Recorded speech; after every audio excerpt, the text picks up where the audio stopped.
February 5th, 2025 Daily Bread.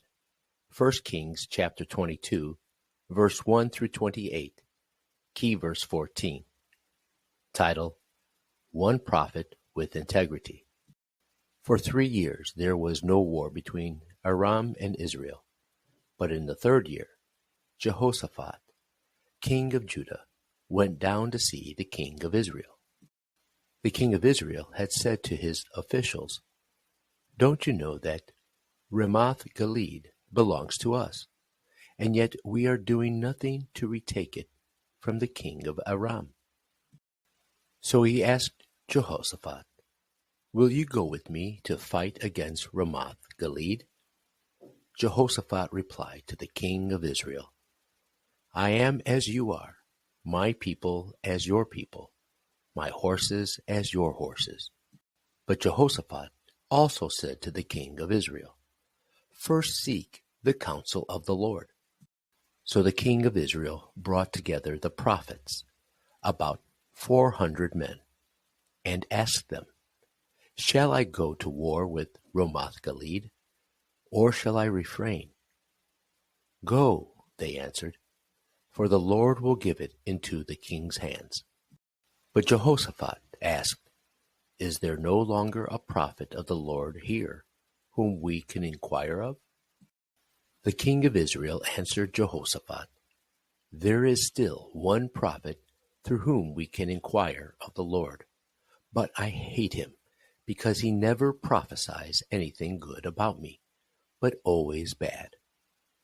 He is Micaiah, son of Imlah." "The king should not say such a thing," Jehoshaphat replied. So the king of Israel called one of his officials and said, "Bring Micaiah, son of Imlah, at once." Dressed in their royal robes, the king of Israel and Jehoshaphat, king of Judah, were sitting on their thrones at the threshing floor by the entrance of the gate of Samaria, with all the prophets prophesying before them.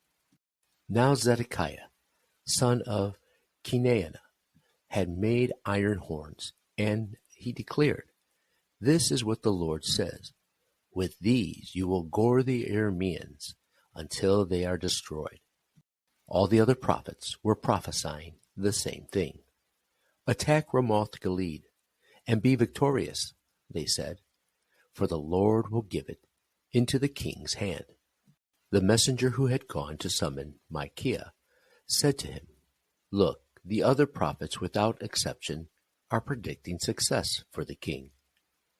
Let your word agree with theirs, and speak favorably." But Micaiah said, "As surely as the Lord lives, I can tell him only what the Lord tells me." When he arrived, the king asked him, "Micaiah, shall we go to war against Ramoth Gilead, or not?" "Attack and be victorious," he answered, "for the Lord will give it into the king's hand." The king said to him, "How many times must I make you swear to tell me nothing but the truth in the name of the Lord?"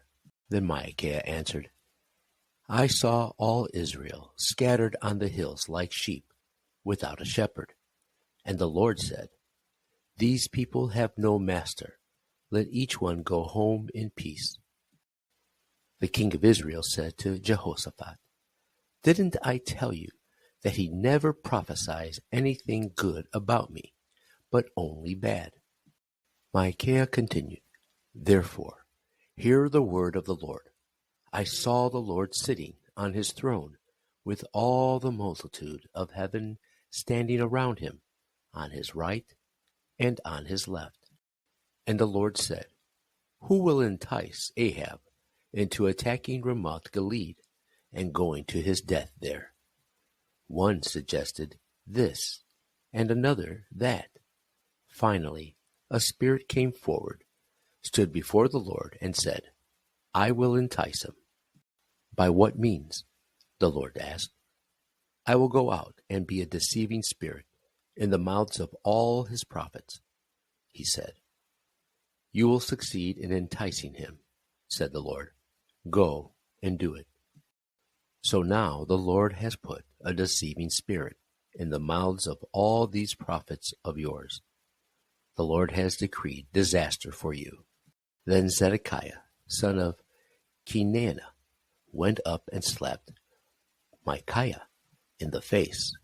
Which way did the Spirit from the Lord go when he went from me to speak to you? He asked. Micaiah replied, You will find out on the day you go to hide in an inner room. The king of Israel then ordered, Take Micaiah and send him back to Amon, the ruler of the city, and to Joash, the king's son, and say, This is what the king says. Put this fellow in prison, and give him nothing but bread and water until I return safely. Micaiah declared, If you ever return safely, the Lord has not spoken through me. Then he added, Mark my words, all you people. Daily Bread Message. King Ahab invited King Jehoshaphat, a godly king of Judah, to join with him in fighting against the Arameans to take back Ramoth Gilead.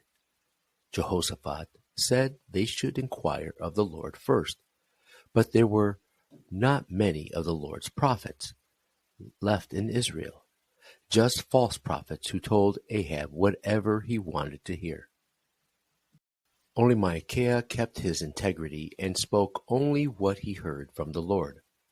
At first, Micaiah seemed to also tell the king what he wanted to hear, but he did it in a way that showed he wasn't serious. Maybe Micaiah had a sarcastic streak. When Ahab demanded the truth, Micaiah revealed that it was God's time for Ahab to meet him, and for all his sins. Ahab's last sin was not listening to the word of the Lord from Micaiah and persecuting him. Ahab went stubbornly on with his plan. It is not easy to speak the truth to powerful people when we know it will not please them. Micaiah was one of the very few in Israel who had this integrity. Will I be such a person in my time? Prayer. Father, help me not to be tempted to flatter the powerful, but speak with integrity. Please raise up servants of the word like Micaiah in our time. One word, only speak the Lord's words.